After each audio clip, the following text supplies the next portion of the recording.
Okay so कैसे हो आप सब लोग। होप कि आप सब अच्छे होंगे। Welcome back to your channel Savita's पाठशाला।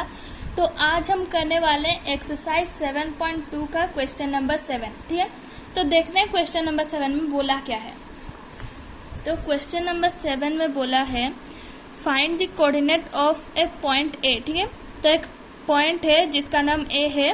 ठीक है, उसका कोऑर्डिनेट पूछा है where A B is the diameter of a circle whose center is 2, -3 and B is 1, 4। ठीक है, तो यहाँ पे क्या बोला है, एक सर्कल है। तो यहाँ पे लिख लेते हैं हमारा क्वेश्चन नंबर 7। हाँ, एक सर्कल है ऐसे हमारा। ठीक है, जो हमारा डायमीटर है वो है हमारा ए बी। ठीक है, ये मान लो हमारा सेंटर है, ये है ए, ये है बी, और हमारा सेंटर को मान लेते हम, कोई पॉइंट नहीं दिया है तो ओ मान लेते हैं। ठीक है, तो यहाँ पे हमें सेंटर का जो कोऑर्डिनेट है और बी का जो कोऑर्डिनेट है वो हमें गिवन है। ठीक है, तो सेंटर यानी कि ओ का हमारा कोऑर्डिनेट दिया हुआ है 2, -3 और बी का हो दिया है हमारा 1, 4। ठीक है, तो यहाँ पे देखो हमारा टोटली क्या बोलने का मतलब क्या है इस क्वेश्चन का, कि एक सर्कल है जिसका डायमीटर जो है वो ए बी है। ठीक है, जिसका सेंटर जो है उसका कोऑर्डिनेट हमें दिया हुआ है 2, -3 और बी का कोऑर्डिनेट दिया है 1, 4। ठीक है, तो तुम्हें तो इतना तो पता ही होगा कि डायमीटर का आधा होता है हमारा रेडियस। ठीक है, यानी कि सेंटर से यहाँ तक हमारा इसका आधा होता है, यानी कि हमारा सेंटर जो है इसके लिए बन गया हमारा मिड पॉइंट। ठीक है, समझ गए कि ए बी का मिड पॉइंट क्या है, हमारा ओ है। ठीक है, तो यहाँ पे हम करेंगे यूज मिड पॉइंट थ्योरम का। ठीक है, बट यहाँ पे एक अलग चीज दिया है कि हम यहाँ पे इसका कोऑर्डिनेट ए और बी का कोऑर्डिनेट दिया रहता था और यहाँ का हमें कोऑर्डिनेट फाइंड करना पड़ता था, बट इस बार हमें ए का फाइंड करना। मान लो ए हमारा x, y है। ठीक है, x, y ने x1, y1 है। ठीक है, ये हमारा x, y है, ये x2, y2, ये मैं बताई थी नाम कैसे देना है। ठीक है, तो इसी तरह से हम मिड पॉइंट थ्योरम का यूज करेंगे। ठीक है, मिड पॉइंट थ्योरम क्या होता है, x = x1 + x2/2। ठीक है, तो x का वैल्यू जैसे हमारा फॉर्मूला है वैसे ही रखेंगे, बट x के जगह में जो हमारा वैल्यू दिया है उसे पुट करेंगे। x1 हमें नहीं दिया है तो x1 ही रहने देंगे। बस सिंपल सा बात है ना, ऐसे करो वैसे करो, सेम ही चीज है। तो x हमारा है 2 = x1 हमारा x1 ही है, प्लस x2 क्या है हमारा 1 है। ठीक है, x2 ये हमारा 1 है /2।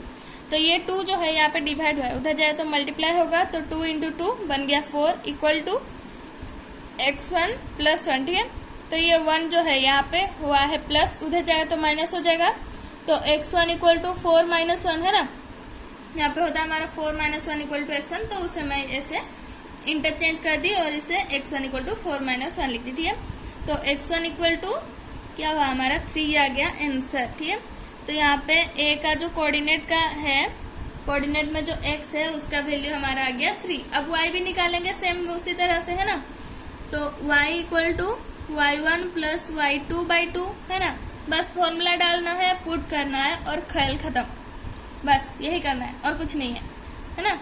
तो ये हमारा y का वैल्यू है हमारा -3, y1 हमारा है नहीं तो y1 ही रहने देंगे, y2 क्या है हमारा 4 है /2।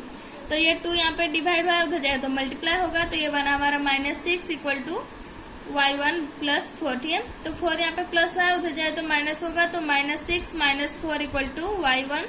तो y1 हमारा कितना आ गया -10। तो हमारा ए का जो कोऑर्डिनेट है वो हमें मिल गया। यहाँ पे हम लास्ट में लिख लेंगे therefore the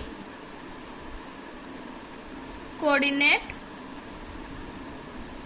of A is, ठीक है, x क्या हमारा 3 है, y क्या हमारा -10 है, तो 3, -10 ये हमारा आंसर आ गया। तो क्वेश्चन नंबर 7 कंप्लीट हो गया। अब हम करते हैं क्वेश्चन नंबर 8।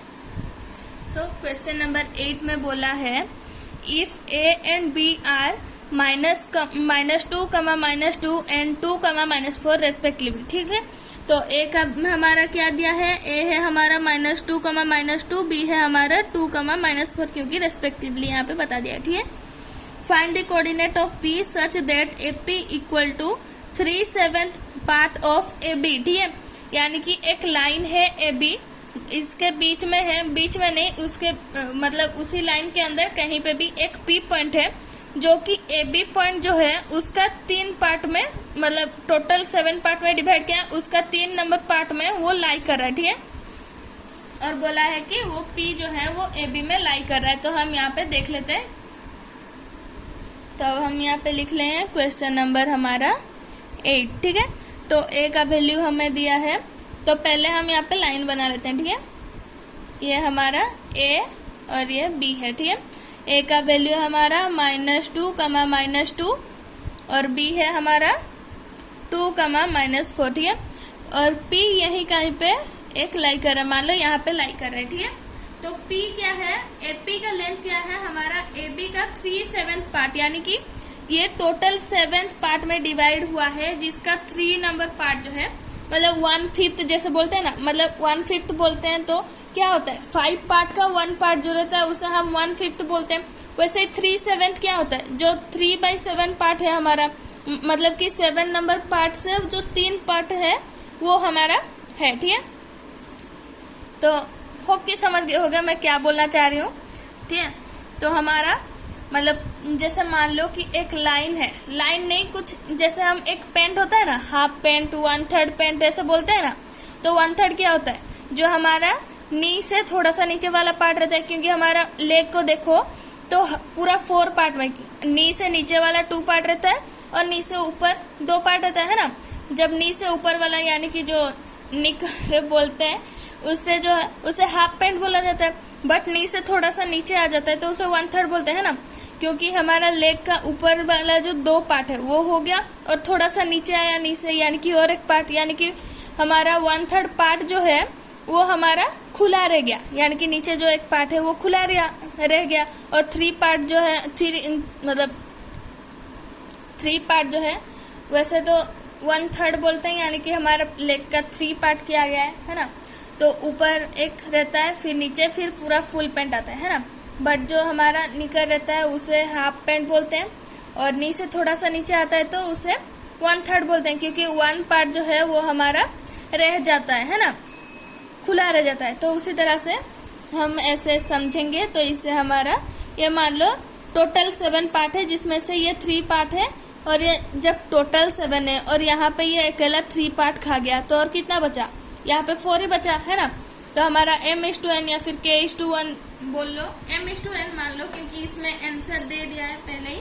तो ये हमारा मान लो m/n का जो फॉर्मूला है वो हमें मिल गया। ठीक है, m/n हमारा 3/4 बन गया। तो अब हम इसे क्या बोला है कि p का कोऑर्डिनेट फाइंड करना है ना। तो हमें mn मिल गया और ये भी गिवन है, तो इसे मान लो x, y, तो x equal to mx2 plus nx1 by m plus n। ठीक है, ऐसा हमारा इक्वेशन है। तो x इक्वल टू m क्या है हमारा 3 है, x2 क्या है इंटू 2 है, प्लस n क्या है 4 है, x1 क्या है -2 है, बाई m प्लस n 7। ठीक है, तो हमारा 3 इंटू 2 6, ये 4 इंटू 2 -8/7, यानी कि ये बना हमारा -2/7। x का वैल्यू आ गया हमारा -2/7। ठीक है, तो वैसे ही अब हम y भी निकाल लेंगे।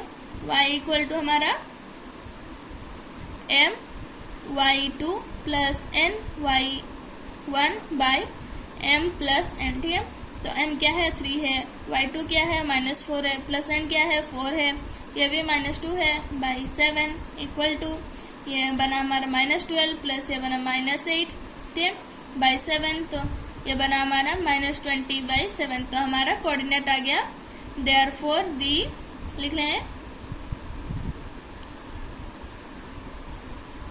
कोऑर्डिनेट ऑफ P इज हमारा -2, 7, -20/7। ठीक है, तो यह हमारा आंसर है। तो इसके साथ हमारा क्वेश्चन नंबर 8 भी कंप्लीट हो गया। तो मिलते हैं अगली वीडियो में, जिसमें हम करेंगे बाकी के क्वेश्चंस। तो तब तक ले good bye and take care.